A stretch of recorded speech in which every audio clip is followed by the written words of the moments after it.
important essay by Pearl S.Buck. Most of us are familiar with the great American novelist Pearl S.Buck. Pearl S.Buck has authored a number of very good novels like The Good Earth, Letter from Peking, etc. And she won the Nobel Prize for Literature for the novel The Good Earth. Today we are not discussing any of the novels authored by Pearl S. Buck, but we discuss an obituary written by Pearl S. Buck. We read a number of obituaries every day, each and every daily published in different parts of the world contain thousands of obituaries. But the obituary we discuss today is different from all the obituaries we read because this obituary is the obituary authored by the Nobel Prize winning novelist Pearl S. Buck, and the obituary is on the father of the nation of the largest democracy of the world, India. And this obituary is an obituary of Mahatma Gandhi. So this is not just an obituary. This is on one side an obituary, but on the other side, this is an obituary that helps us understand the great personality of Mahatma Gandhi, the values, the ideals, and the great philosophy Gandhiji stood for, Gandhiji lived for, and Pearl S. Buck has very systematically portrayed or written down all the great values Gandhiji uh, lived. And before discussing the very obituary, let us look at the very biographical details of Pearl S. Buck. Even before that, let us understand the title of the obituary of Mahatma Gandhi by Pearl S. Buck is titled, Should the Assassin of Gandhi Be Killed? So it's a very significant question. Should the assassin of Gandhi be killed? So now, before discussing the obituary, let us look at the biographical details of Pearl S. Buck. Pearl Sindenstreaker Buck was born in the year 1892. She was a prolific American novelist, spent a major part of her life in China as the daughter of missionaries. She was born on June 26, 1892 in Hillsborough, West Virginia. Committed to the missionary work, Buck's parents, Absalom and Caroline Sinden Streaker, took her to China when she was only 6 months old. In 1917, she married John Lossing Buck. She turned to writing in the late 1920s when both her parents were in bad health. The commitment to writing helped her to overcome the psychological depression and the financial crisis of the family. She published her first novel, East Wind, West Wind, in 1930. Her next novel, The Good Earth, earned her a Pulitzer Prize in 1932. After having won the prize, she went back to the United States and spent the rest of her life there. In 1935, she received a formal divorce from John Buck and married Richard Welsh, one of her publishers. She became the first American woman Nobel laureate in 1938. Buck was a social activist standing for civil rights and women's rights. She started an adoption agency, Welcome House, in 1948 for the rehabilitation of deprived Asian American children. Some of her bestsellers include China Sky of 1941, The Dragon Seed of 1942, and children's book like The Water Buffalo Children 1943 and The Christmas Ghost of 1960.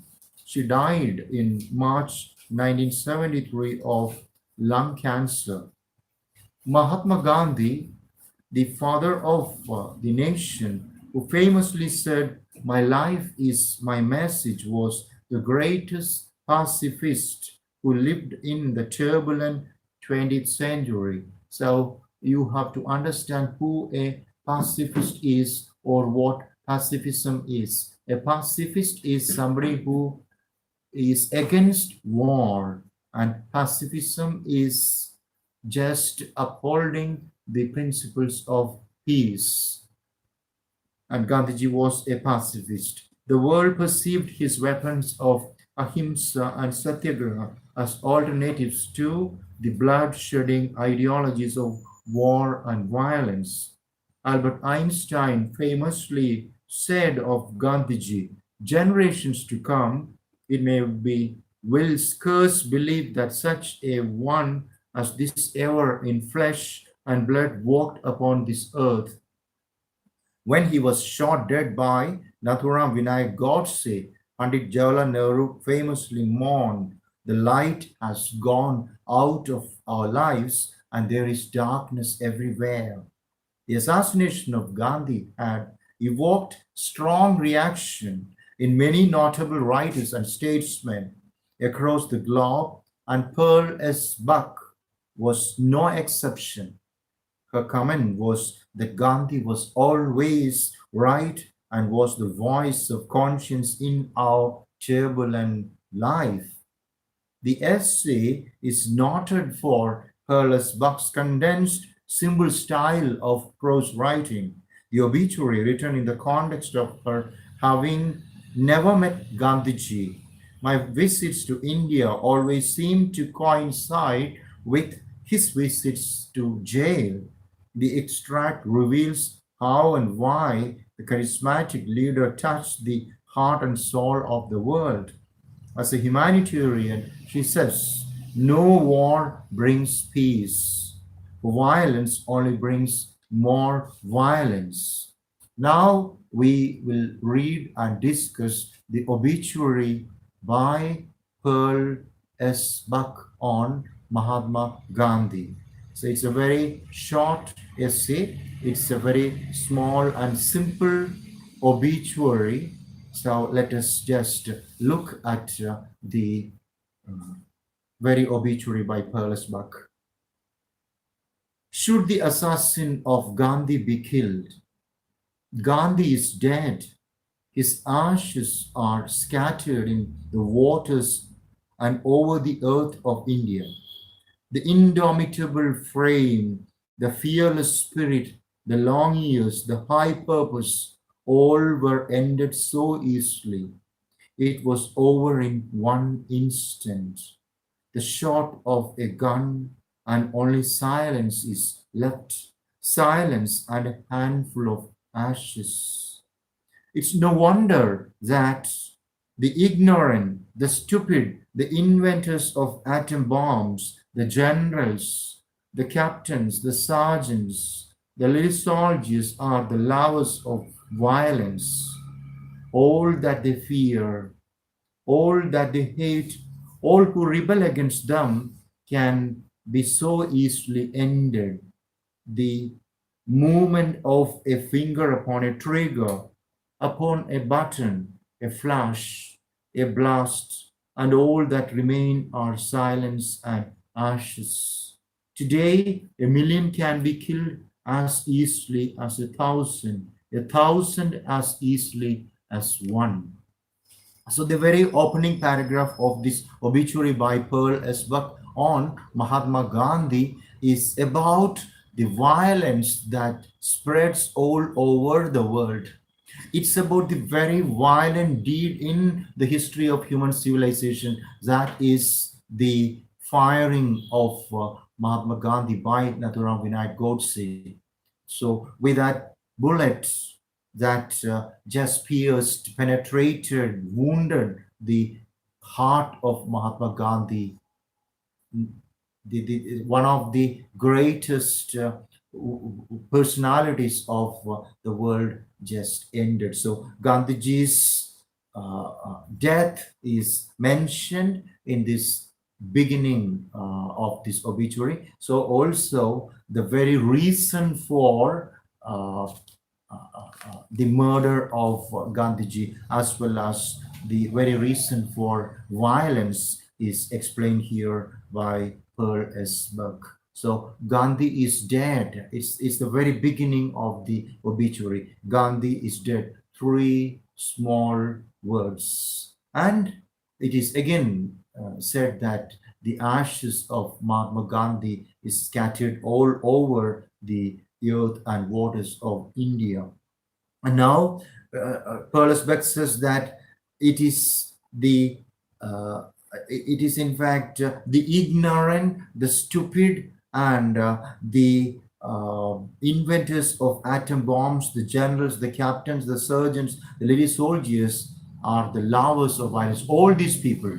So the people who killed Gandhiji. So also all the people, all the soldiers, captains, sergeants, etc. They are all lovers of violence. And now that there are lovers of violence, the earth can be just a handful of ash in maybe fraction of a cent, maybe a fraction of a second, with a the pressing of a button, with the pressing of a trigger, maybe with a blast, all the earth can be just transformed into a heap of ash. So this is the very opening of the obituary of Mahatma Gandhi by S.Buck. So this passage also helps us to remember the very nuclear test India had, the so-called Pokhran test. And with that nuclear test that took place in Pokhran, India is also a country which is capable of using nuclear weapons. And soon after the Pokhran nuclear test, one of the intellectuals of the world came out with a very important thought-provoking essay, The End of Imagination. And that essay was written by Arundhati Roy. And in the same essay, The End of Imagination, Arundhati Roy expresses the very idea of Perlesbeck, that the entire earth can be transformed into a heap of ash by just pressing the button of a remote controller by maybe one of the leaders of the nations of the world, maybe an international leader. If he is just pressing a button, the entire world or the entire earth can be just a heap of ash. So all this violence is spread by stupid people, people who are cowards, according to Pearl S.Buck. And Pearl S.Buck is reiterating the fact that the person who killed Gandhiji was also a stupid and a coward. Now, having said that violence is spreading in the world, she draws our attention to what Gandhiji was. Gandhi was only one.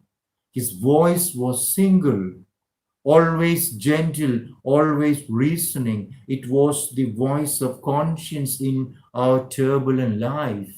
So when Perles Buck is writing this essay, the entire world was just disturbed by many wars. We had, of course, revolutions, the French Revolution, the Russian Revolution, World War One, World War Two. So life of people was really very, very turbulent.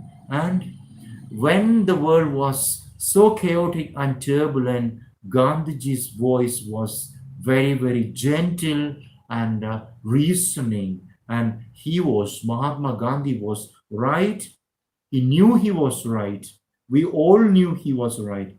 The man who killed him knew he was right. Even Nathuram Vinayak Godse, who killed Mahatma Gandhi, knew that Mahatma Gandhi was right. However, long the follies, the foolishness, the stupidities of the violent continued. They but proved that Gandhi was right.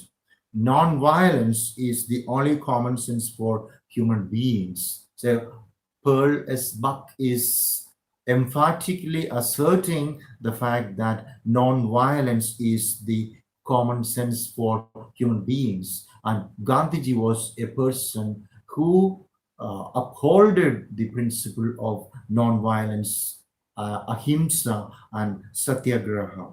We die so non-violence is the only common sense for human beings. We die so easily. Our bodies are soft and unprotected.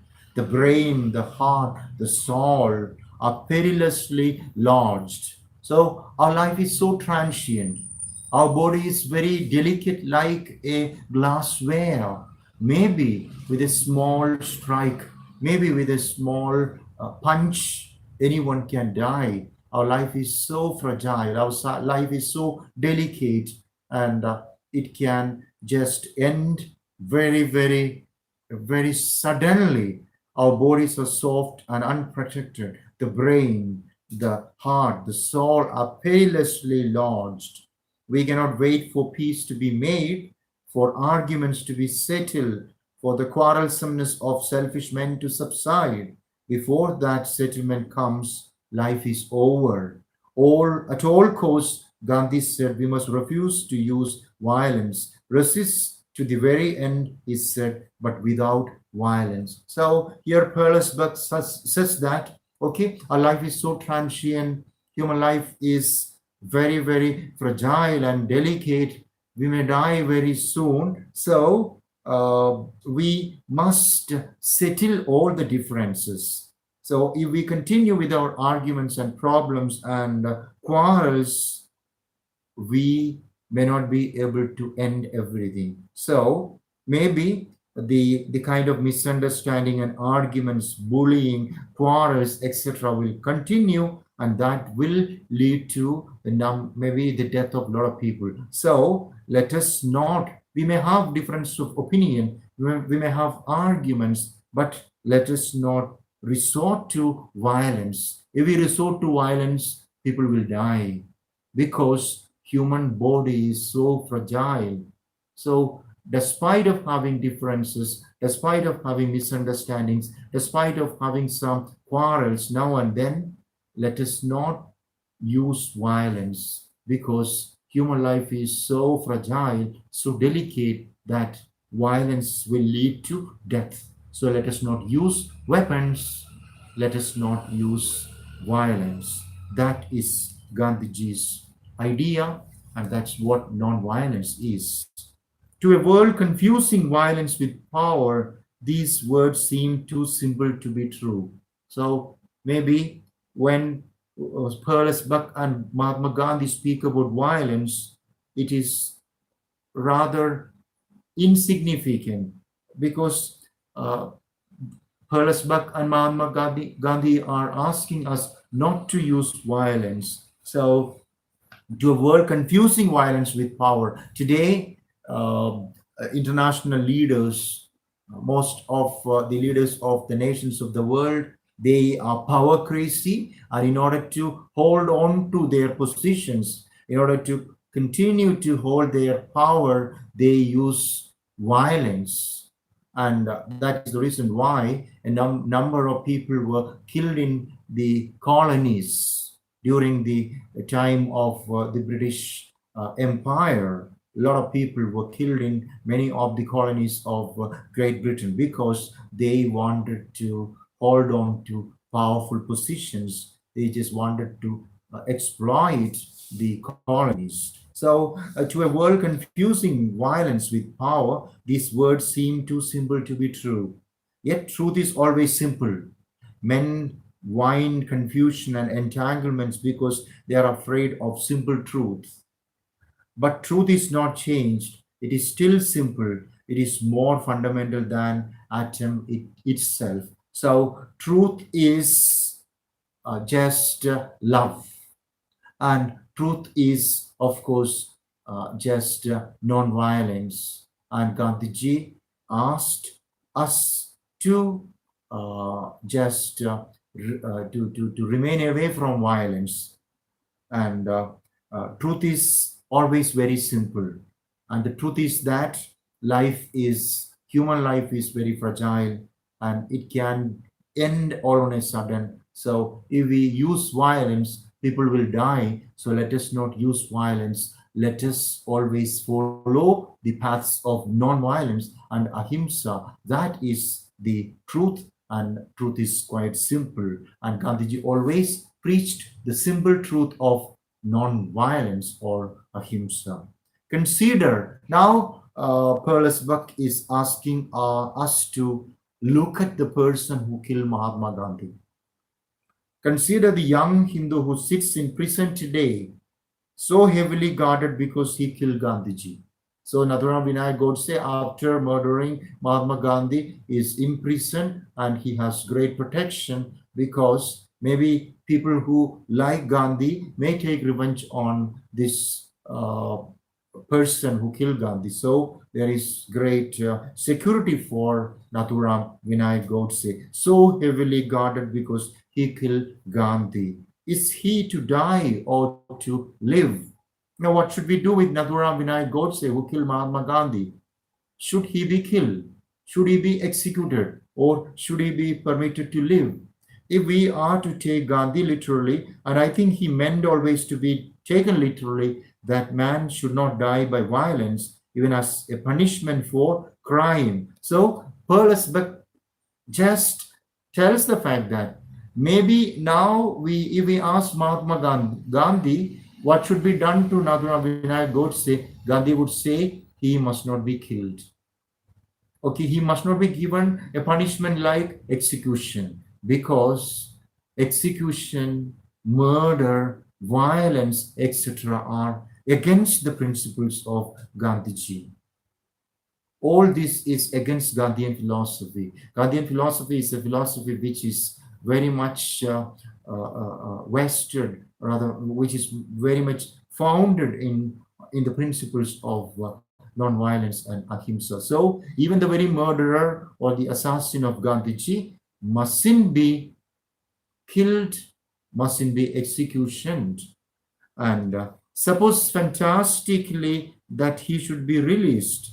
Gandhi was often in prison, and perhaps he would not want his murderer confined. Yeah, Gandhiji was confined, or Gandhiji was in prison many a time, and Gandhiji doesn't want his murderer, Nathuram Vinayak Godse, to be imprisoned. So, if we just release Nathuram Vinayak Godse, how will people react and respond to Nathuram Vinayak Godse? That is the question raised by Pearl S.Buck. And it's a very relevant question. How would people react to the release of the murderer of Mahatma Gandhi, that is Nathuram Vinayak Godse? Suppose absurdly that the assassin went free, what would be his life? Could he escape what he has done? So now Nathuram Vinayak Godse is released, or rather he is free. So does it mean that he hasn't killed Mahatma Gandhi? No.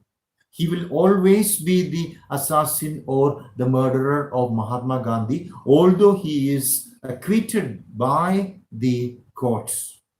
And now, if he is acquitted, if he is freed, and if he comes out to the society, how would he be received by the people? I think never. He can never escape what he has done. What he has done is a murder, and he can never escape this murder, the murder he committed. I think never. Whenever he went among his own people, none would receive him. Even the very family of this assassin will not receive him, will not accept him, because he killed Mahatma Gandhi. And this is a big crime. He murdered somebody. No human being has any right to take the life of another human being. Murder can never be justified. So, S.Buck, along with Gandhiji, is very emphatically asserting the fact that we must not have violence. Violence must be uh, checked, it must be ended. I think never, whenever he went among his own people, none would receive him. He could not hide, for he would be watched for and dreaded. People will be afraid of him because he is an assassin. He killed Mahatma Gandhi. No one would want to touch his hand. Nobody will shake hands with Naduna Vinay Godse because he killed Mahatma Gandhi. No one would want to touch his hand, the hand that killed Gandhi. Women would fear him and children would be taught to despise him. Nobody likes to look at the person. He killed Mahatma Gandhi. Where could he find home and friends? He will never find a home. He will never find friends. He will not find any relatives because he is an assassin. He killed Mahatma Gandhi. There would be no place for him upon earth. He would be an outcast. He would be haunted by Gandhi's own spirit. This is very important. The very spirit of Mahatma Gandhi will haunt the assassin of Mahatma Gandhi. The spirit of Gandhi in other men working for his freedom and his safety would be his destruction or his regeneration. For this man has a conscience, or he would not have killed Gandhi. The utter goodness of Gandhi's spirit working upon the human conscience drives men to destroy themselves from despair or to be born again. So Gandhi's conscience is working upon the human conscience. And Gandhi's conscience is the ethical conscience that drive people in India as well as other parts of the world. And Gandhi's conscience is a conscience that is of goodness, and nobody will accept a person like Nathuram Vinay Godse who killed Gandhi, because no one should kill another person. Nobody should use violence. Violence is evil. The world longs for goodness. S.Buck is just concluding her obituary by asserting the fact that world wants goodness. The world longs for goodness. People search for righteousness. Number one, goodness. Number two, righteousness. The world longs for goodness. People search for righteousness. And Gandhiji had both. Gandhi was good. Gandhi was right. There is no weapon, no bomb so powerful as the force of a great good spirit. Very important. No weapon, no bomb is so powerful like the spirit of a good human being. And Gandhiji was such a great human being that no bomb or no weapon can be as powerful as the spirit of Mahatma Gandhi. So, Gandhiji is a person. Gandhiji's conscience is a conscience. Gandhiji's spirit is a spirit which is very powerful than any weapon of the world. India will live and become great in our world only as her people use this priceless force, the force of non-violence, which the life of Gandhi exemplified for them. So the non-violence was exemplified for the Indians through Mahatma Gandhi. And non-violence is a priceless force. It is the force that comes from Mahatma Gandhi. So India will live and become a great in our world only as her people use this priceless force. So if Indians use this priceless force of non-violence, India will definitely be the greatest democracy of the world, one of the greatest nations of the world, says S.Buck, which the life of Gandhi exemplified for them. In that personal example, Gandhi was secret. That was Gandhi's secret. He did what he told others to do. This is again another very important thing about Mahatma Gandhi. Mahatma Gandhi did what he asked other people to do. When people saw that this was true, they believed in him. Why did people believe Gandhi? Because Gandhiji practiced what Gandhi spoke.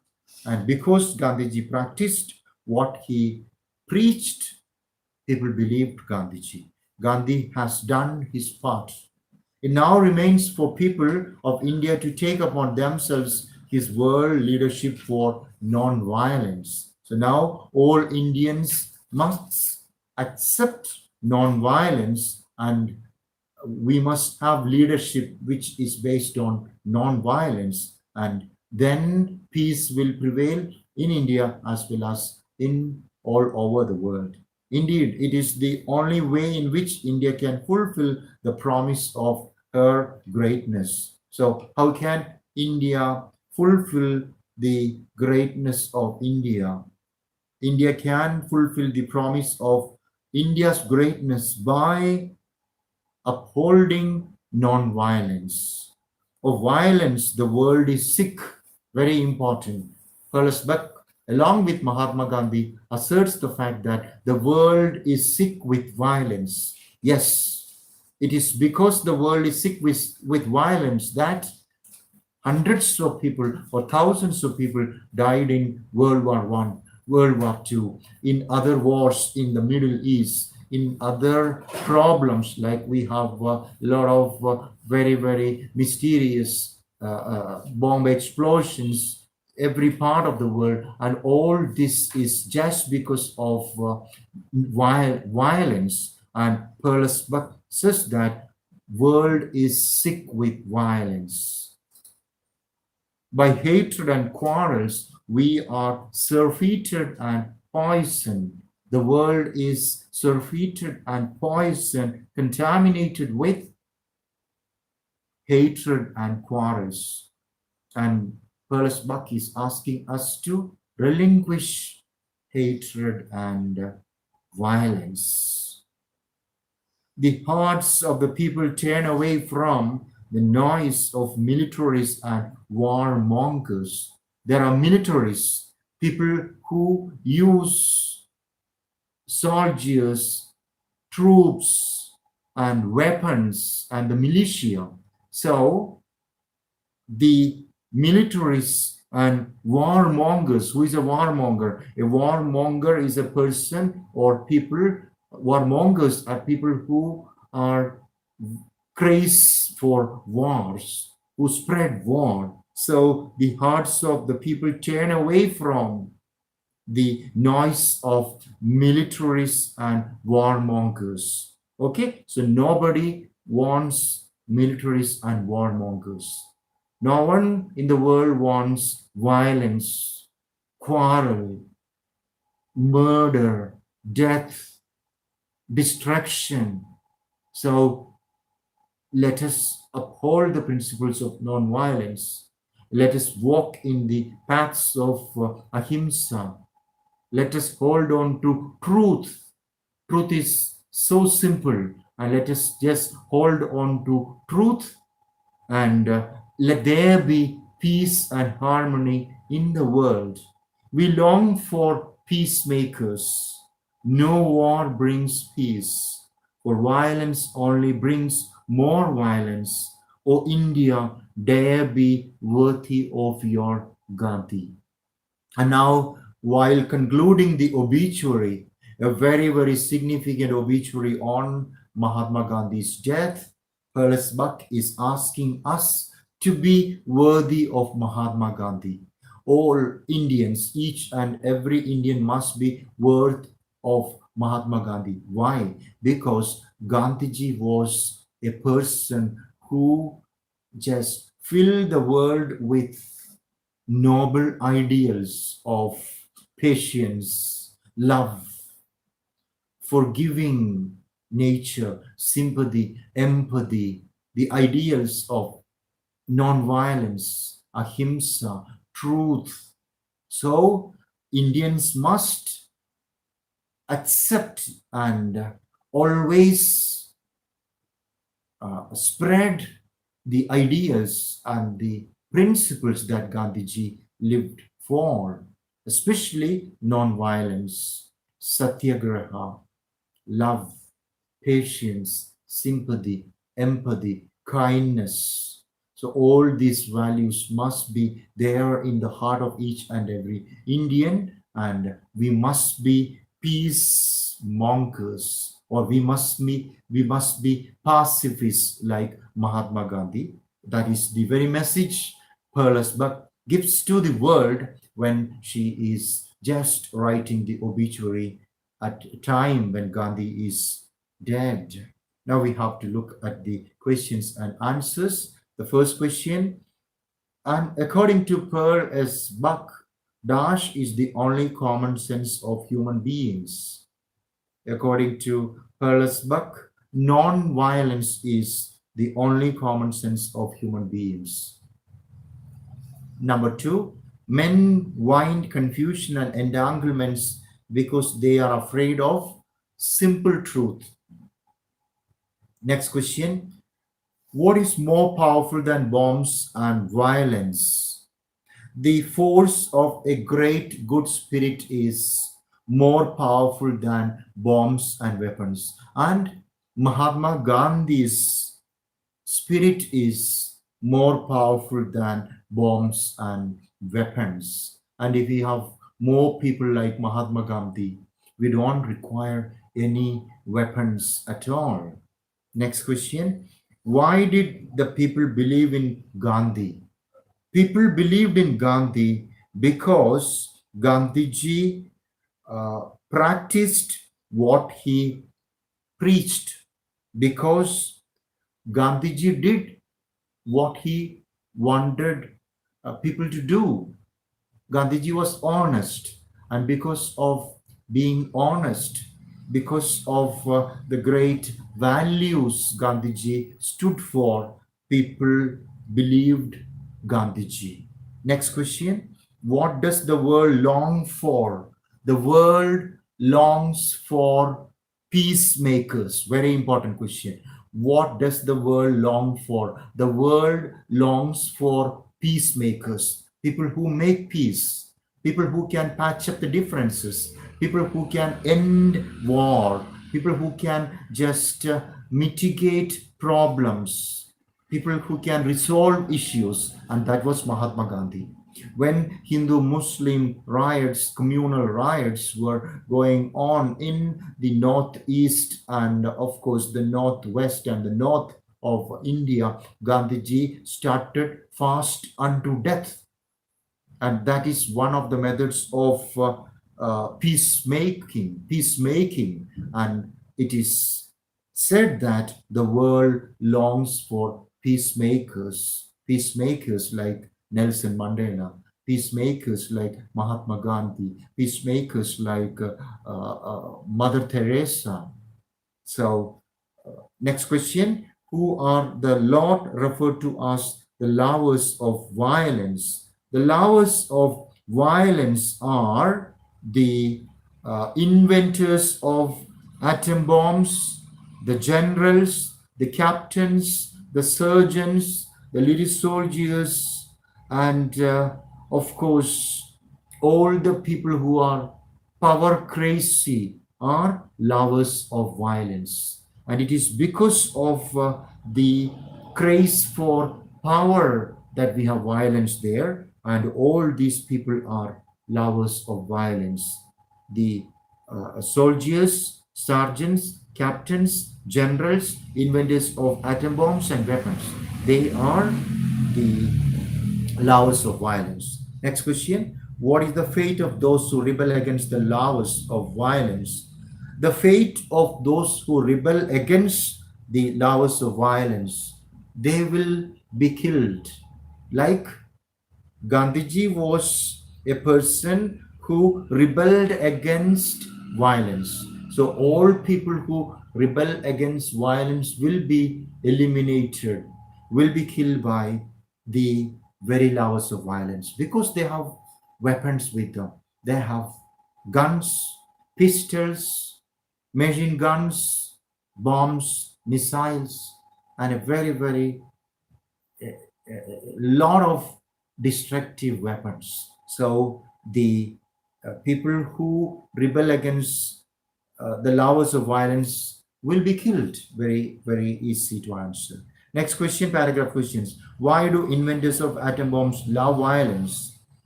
Uh, because there is truth and righteousness in the world. So truth and righteousness are always against violence. So the inventors of atom bombs love violence because by through violence they can eliminate the people who are asking them not to fight. So there are people who the lovers of violence, the lovers of violence are asked not to fight. So those peacemakers like Gandhi ask those lovers of violence not to fight, not to use weapons. So these people, the they just love violence because through violence they can just destroy righteousness. Through violence they can destroy truth and goodness. And because of that reason, the inventors of atom bombs love violence. And they again love violence because through violence they can hold power. Because they want to hold power, because they want to suppress people, because they want to exploit people, they use violence. So that would be the answer to the question. Why do inventors of atom bombs love violence? Because they can destroy righteousness, truth, and because they just want to hold on to power, they use violence. Next question. What proves Gandhiji's righteousness? Gandhiji's righteousness is proved by the very, very ideals Gandhiji stood for. Gandhiji was always gentle. Gandhiji was always gentle. And Gandhiji was always reasoning. Gandhiji's conscience was the voice of goodness. Gandhiji's conscience was the voice of love, sympathy, empathy, kindness, fellow feeling, and everybody knew that Gandhi was right. The very person who killed Gandhi knew that he was right because Gandhi believed in non-violence. And Gandhiji's lives proves that Gandhiji was righteous. Gandhiji's life proves because Gandhiji just did what he asked people to do. Gandhiji preached what he spoke about, and Gandhiji's uh, life was, or rather, Gandhiji's ideals were, of course, very, very, very powerful. And S.Buck says that there is no weapon, no bomb so powerful as the force of a great good spirit. And Gandhiji was always a good spirit because he just uh, believed in non-violence and truth. Okay, so because he did what he told others to do, people believed him, and Gandhiji's righteousness is his life. Next question. What will happen if Gandhi's assassin is released? If Gandhi's assassin is released, people will hate him. People will just run away from him. Everybody knows that Gandhiji's assassin was violent. and everybody knows that Gandhiji's assassin was evil, and even his own family, friends, and relatives will run away from him. Nobody wished to shake hands with him because he is such a person of evil, and uh, people will be afraid of him. People will afraid of him. So if Gandhiji's assassin is released, everybody will just run away from him. Women will fear him, and children would be taught to despise him. He cannot find friend or home anywhere. He will not find any place on the earth. He would be an outcast. That is in page number 12, the fourth paragraph. Next question. How can India fulfill the promise of her greatness? India can fulfill the promise of her greatness by believing in non-violence and practicing non-violence, because the world is sick with violence, and Gandhiji is just practicing or preaching the ideals of non-violence, and through non-violence India can fulfill the promise of her greatness. And now we have the essay question, which is very, very textual. Discuss Pearl S.Buck's portrayal of Mahatma Gandhi in her essay. So Pearl S.Buck, uh, in this obituary, this is in fact an obituary. In this obituary, Pearl S.Buck just helps the readers understand the very ideals Gandhiji lived for. Gandhiji always believed in truth. Gandhiji practiced truth. He was honest, and he always gave a lot of significance to non-violence and ahimsa, and he always uh, uh, uh, remained true, and he just hated violence. He asked people to just relinquish violence, and Pearl S.Buck very, very vividly and briefly mentions the great ideals of Gandhian philosophy in this essay, and she's asking all Indians and people in different parts of the world to just fulfill the promise of their nations, especially the Indians must fulfill the promise of India. And the promise of India is, of course, non-violence. Non-violence is the promise of India. Non-violence is what Gandhiji lived and of course practiced. So the promise of India for the world is non-violence, and through non-violence there can be peace and harmony in the world. So Pearl S.Buck is asking Indians and people in the world to just bring meaning to their life and country by upholding the principles of Mahatma Gandhi. With this, we come to the end of the discussion of the obituary of Pearl S.Buck, which is titled, Should the Assassin of Gandhi Be Killed? Thanks a lot for listening. May God bless all of you.